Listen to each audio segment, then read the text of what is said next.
She looked like any other child, small, quiet, and holding a man's hand in a crowded grocery store.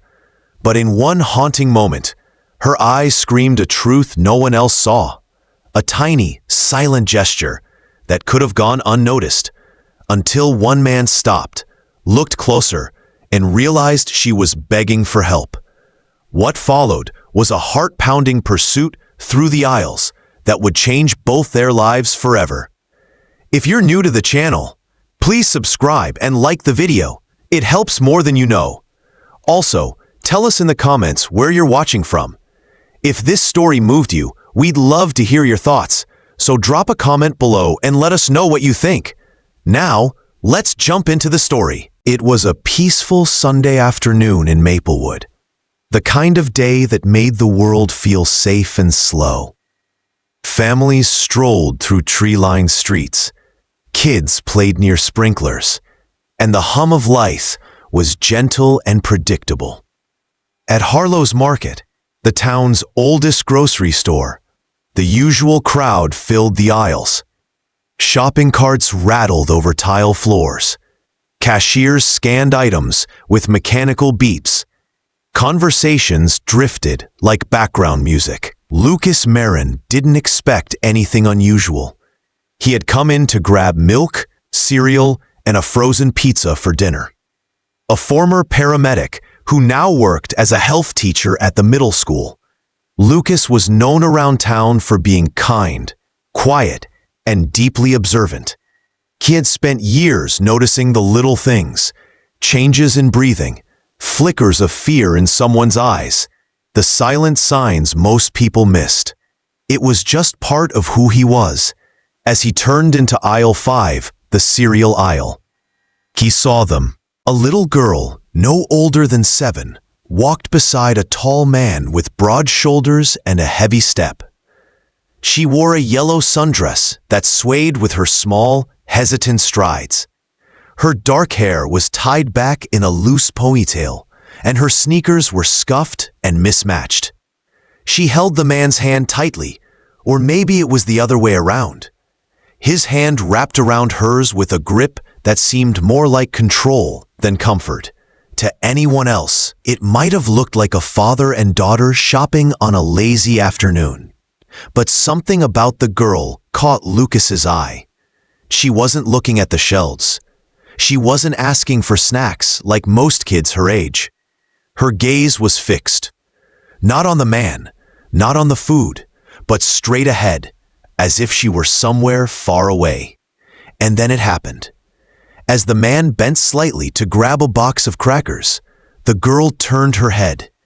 Her eyes met Lucas's for less than a second.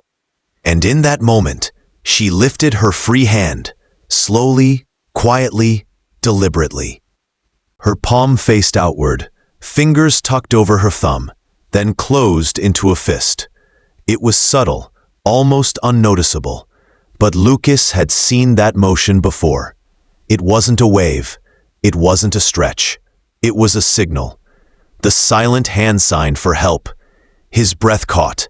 His heart thudded hard in his chest. This wasn't just a tired child clinging to her father. This was something else. Something much more dangerous. Lucas stayed calm. He didn't want to alarm the man or scare the girl. He turned slightly, pretending to study the cereal boxes in front of him. But his eyes stayed sharp, watching them move. The man didn't notice. He was focused on his shopping, tossing items into a basket, pulling the girl along beside him. Her shoulders stayed tense, her head down, no words spoken. Lucas slowly followed them down the aisle. He remembered a seminar from 2 years ago. It had been about human trafficking, child safety, and silent signals. He had listened carefully back then, not realizing how that knowledge might matter one day. Now it echoed in his mind. He needed help, but he couldn't use his phone in plain view. He reached up to adjust his baseball cap, really a signal of his own. It was a quiet message to the store's security office, where Melanie Torres, the store's head of safety, watched the cameras. They had worked together before, during a medical emergency. She trusted him. Lucas kept a steady pace. He didn't follow too close, didn't make sudden moves, but he never let them out of his sight. As the man and girl turned into the frozen food section, Lucas saw her glance back once more. This time, her eyes looked different. They weren't blank or afraid. They were hopeful. Cautious, but hopeful. He knew he couldn't walk away. Not now, not ever. This wasn't just another Sunday in Maplewood. This was the day everything changed. Lucas wasn't wearing a uniform. He didn't have a badge. But in that moment, he carried something even more powerful. A choice to pay attention and the courage to act on what he saw. In a world where people often look past each other, where danger can wear an ordinary face, Lucas chose to see, and that was the beginning of everything. Lucas moved slowly through the store, his eyes locked on the man and the little girl. They were heading toward the back of the market, past the frozen food section and into the quieter aisles. Fewer people shopped back there. The noise from the front, the carts, the chatter, the checkout beeps began to fade. He stayed 3 paces behind them, just close enough to see, but not enough to be noticed. His mind worked fast. He thought through every step he'd taken. The hand signal, the girl's eyes, the man's tight grip. It was adding up to something dangerous. Lucas had seen fear before. He had seen it in accident victims, in students opening up during hard conversations, and once in a stranger at a gas station who had used the same silent signal. That time, he called the police, and it turned out to be a domestic violence situation. Since then, Lucas paid attention to the signs, the ones most people never noticed. He reached into his pocket and pressed the small Bluetooth button hidden in his ear. It connected him to Melanie Torres, head of security for Harlow's Market. She sat in a small room at the front of the store, surrounded by screens showing every aisle. "Mel," he said softly. "Aisle 12. Tall man, little girl in a yellow dress. Watch them." She gave the help sign. Melanie's voice came back through his earpiece, calm but alert. "Copy that. I see them now." Zooming in. Lucas turned the corner just as the man looked back over his shoulder. Their eyes met briefly. Lucas pretended to study a display of pasta sauce. The man turned back around, pulling the girl faster now. "He's on edge," Melanie said. "I'm calling local PD now. Give them 2 minutes." Lucas nodded, even though she couldn't see him. He knew he had to keep the pair in the store. If they made it outside, everything would become more dangerous. Once in a vehicle, they could disappear. Every second mattered. The man led the girl down an empty cleaning supplies aisle.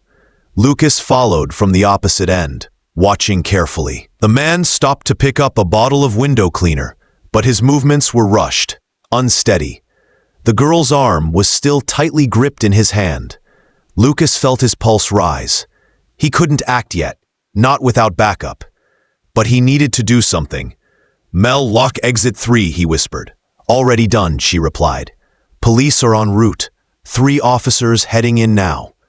Lucas stayed low, turning into the next aisle and circling back around. He needed to keep them in sight without pushing the man in. Suspects in these situations often acted without warning, especially when they felt cornered. As he came around the side near the dairy coolers, he saw the girl again. She was struggling to keep up, her legs moving quickly to match the man's long strides. Lucas could see the fear on her face, but also something else. Trust. She'd made the signal. She believed someone would help. Lucas wouldn't let her down. The man passed a security mirror and glanced up. For a brief second, his body stiffened. Maybe he saw Lucas behind him. Maybe he sensed it. He turned sharply, almost dragging the girl toward a side hallway marked "Employees Only." "He's changing direction," Lucas said, heading toward staff hallway. Melanie responded, her voice tense. "I've got cameras in there. Locking down side exits now." Lucas took a breath and turned his pace up just slightly. He couldn't let them vanish down a hallway not meant for customers. He rounded the corner and saw the man trying to open a door that wouldn't budge. "Locked," Melanie confirmed. "I'm stalling him." Lucas stepped forward carefully. The girl saw him first. Her face lit up with the tiniest glimmer of relief. Her lips didn't move, but her eyes said everything. Lucas paused halfway down the hallway, keeping his hands loose by his sides. "Sir," he called, voice steady and calm. "You need help finding something?" The man turned sharply, his jaw clenched. "Just shopping," he muttered, eyes darting. Lucas nodded slowly. "We've had some issues with this door. It's usually locked. The main exits are toward the front." The man grunted and tried to pull the girl away, but she resisted just enough to slow him. Lucas didn't step in yet. He waited, watching, ready. Behind him, he heard the faint click of the front doors opening. Backup was inside. He gave a soft nod and signaled toward the hallway with his hand, out of the man's view. Two officers appeared moments later, stepping into the hallway with quiet authority. Lucas met the man's eyes. "We just want to talk," he said. The man froze. His face tightened. For a second, it looked like he might run. But then the girl spoke, her voice barely above a whisper. "He's not my dad," she said. Those 4 words changed everything. The officers moved in. The man didn't fight. He just stood there as they took his hands and placed them behind his back. The girl ran to Lucas, wrapping her arms around his waist. Lucas knelt down, his voice gentle. "You're safe now." Tears rolled down her cheeks, but she didn't say anything more. She didn't need to. As the officers led the man away, Melanie met them at the hallway's end, relief flooding her face. "That sign," she said, almost to herself. "Only a few would see it." Lucas nodded. But one was enough. And somewhere, far beyond the store walls, a family still searching for a lost child had just gotten a little closer to hope. The grocery store felt louder now. Every sound seemed to echo. Carts rolling, doors opening, announcements over the intercom. But for Lucas, all of it faded into the background. His focus stayed locked on the hallway ahead, where the girl had just whispered the truth. This man was not her father. With those words, everything shifted. The police officer standing nearby gave a quiet signal. One of them, Officer Reed, stepped forward to guide the man away from the child. The suspect didn't fight, but his eyes darted around, looking for a way out. Every muscle in his body was tense. Lucas gently moved the girl behind him, shielding her without making it obvious. She stood close to his leg, holding the edge of his jacket tightly in her small hand. She didn't speak. She didn't need to. Officer Reed spoke calmly to the man, asking questions in a low voice. The man gave short answers, none of them convincing. He claimed to be a friend of the girl's family. He said he was taking her home. But the girl's face said otherwise. Her silence told the story. Melanie Torres appeared at the end of the hallway, her face pale but focused. She held her tablet in her hand, replaying the security footage. She had captured the moment when the girl gave the signal and everything that followed. It was all there. Silent, powerful, undeniable. "We've got it recorded," she said softly to Officer Reed. "Everything." The officer gave a short nod and asked the man to step outside. Backup was already waiting at the door. The suspect hesitated for a moment, then walked, still claiming it was all a mistake. But the moment he stepped outside, Lucas noticed something. The girl flinched. Even with the man out of sight, she held her breath, eyes wide. Lucas knelt down beside her. "You did the right thing," he said gently. "You're safe now." She didn't respond. Not yet. But her grip on his jacket eased just a little. They led her into a small office near the customer service desk. It was quiet there, away from the aisles. Melanie brought her a bottle of water and a soft blanket kept in the lost and found bin. Lucas stayed close, letting her know he wasn't going anywhere. Outside, the officers ran checks. They discovered the man's name wasn't listed as a guardian or emergency contact. In fact, there were no known ties between him and the girl. Things were beginning to unfold fast. Lucas stepped outside for a moment to speak with Reed. "She signaled me," he said. "The hand sign for help. I recognized it. I followed them from the cereal aisle to the back. She didn't speak, but her eyes, they said everything." Reed nodded. "You acted right. If she hadn't shown that sign, if you hadn't seen it, who knows?" Inside the office, Melanie asked the girl gently, "Can you tell us your name?" After a long pause, she spoke. "Ivy," she said, just above a whisper. Melanie smiled softly. "Ivy, that's a beautiful name. Do you know your mom's name?" "Natalie," she said. "Natalie Jones." Lucas and Melanie exchanged a glance. Officer Reed stepped out to run the name through the missing persons database. Just minutes later, the truth came forward. Ivy had been reported missing 4 days earlier from a playground in a town nearly 40 miles away. Her mother had searched every corner, handed out flyers, and pleaded for help online. Local news stations had covered the story. And now here she was, not in a faraway city or locked away, just in a small-town grocery store, rescued by awareness and a signal few people even knew existed. Lucas walked back into the office and sat beside Ivy. "Your mom has been looking for you," he said. "We're going to get her here, okay?" Ivy nodded slowly. She still didn't smile, but the fear in her eyes had softened. Outside the office, Officer Reed made the call. Within the hour, Natalie Jones was on her way to Maplewood. Melanie began preparing the area for their reunion. She knew this wasn't something to handle in the open.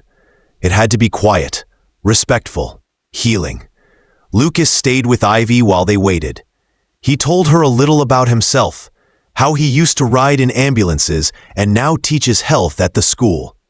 He told her how brave she was. She didn't say much in return, but she listened. Her body slowly relaxed. Her shoulders weren't so tense. Her breathing steadied. At one point, she looked up at him and asked, "How did you know what I meant?" Lucas smiled gently. "Because someone once taught me, and I remembered." The store returned to its usual rhythm. Shoppers passed through, unaware of the story unfolding in that small office. A story that almost ended differently. A story that could have gone unnoticed. But it didn't, because one person paid attention, because one child was brave enough to ask for help without saying a word, because a signal, quiet, small, nearly invisible, was seen by someone who understood. And that made all the difference. The small office near the front of Harlow's Market had never held a moment so heavy. It was quiet now, except for the hum of the air conditioner and the gentle sound of Ivy's fingers tapping on the edge of the chair. Lucas sat beside her, calm and steady. Across the room, Melanie checked her tablet again, watching for updates. They all knew the next few minutes would matter more than anything. Outside, the police had taken the man into custody. His real name was still being confirmed, but one thing was already clear. He had no connection to Ivy or her family. He had taken her from a public park in a town nearly an hour away, using a simple lie and a friendly smile. For 4 long days, Ivy had been gone, and now, finally, she was safe. Lucas leaned toward her, his voice soft. "Your mom is on her way, Ivy. She'll be here very soon." Ivy looked up with tired eyes. She nodded, holding the stuffed bear Melanie had found in the lost and found bin. It wasn't hers, but she clutched it like it had always been. Her small hands didn't shake anymore. Her breathing was steady. Slowly, she was letting go of the fear. Outside the store, a police car pulled into the lot. A woman jumped out before the engine stopped. Her hair was messy, her clothes wrinkled from travel and worry. She ran to the doors without looking back. The officers held them open. Lucas stood and stepped into the hall just as she arrived. "Natalie Jones?" he asked gently. She nodded, tears already falling. "Yes, please, where is she?" Lucas led her into the small office. The moment Natalie saw her daughter, her knees buckled.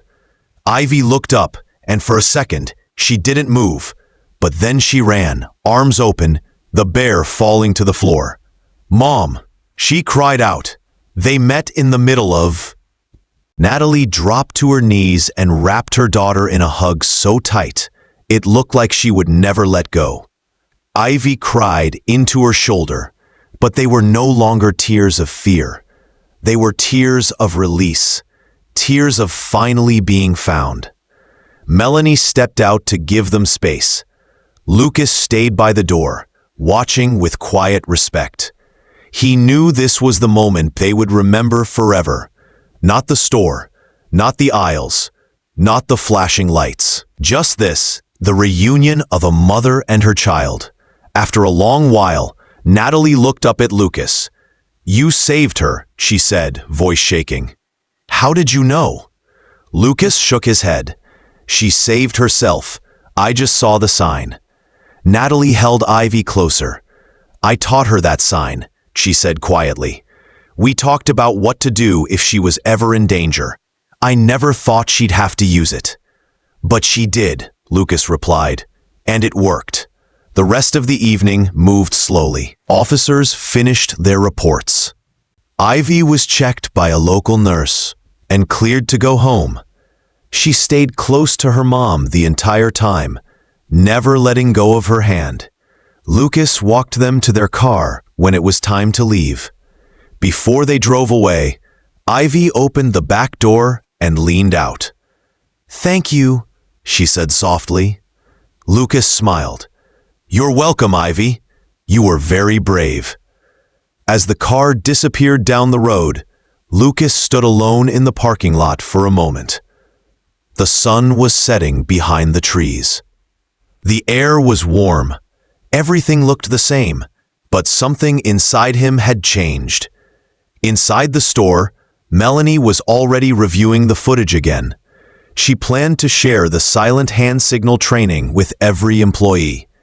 What happened today had shown her how important it was. By the next week, posters with the help signal appeared in schools, parks, and community centers across Maplewood. Parents began teaching it to their children. Teachers discussed it in classrooms. The story spread, not as a tale of fear, but of hope, awareness, and quiet courage. Lucas didn't seek attention. He didn't want praise. But everywhere he went, people thanked him. He just nodded and said the same thing every time. I only saw what she was saying. Ivy's story became a reminder for the entire town. Not just about danger, but about listening, about watching, about understanding that sometimes the loudest cries come in silence. A few weeks later, Lucas received a letter. It was from Ivy. She had drawn a picture of the grocery store. In it, he stood next to her, and above them was a big heart with the words, "Thank you for seeing me." Lucas framed it and placed it on his desk. Because in the end, it wasn't about being a hero. It was about being present, being willing to see, being the one person who doesn't look away. And sometimes, that's all it takes to set a heart free. This story reminds us that safety, awareness, and kindness are powerful tools in the hands of everyday people. It only takes one person to notice, one person to act, and one small signal to change everything. Thank you for following Ivy's story. Please consider sharing this video, subscribing for more real-life stories, and learning the silent signal for help. It could save a life, maybe even today.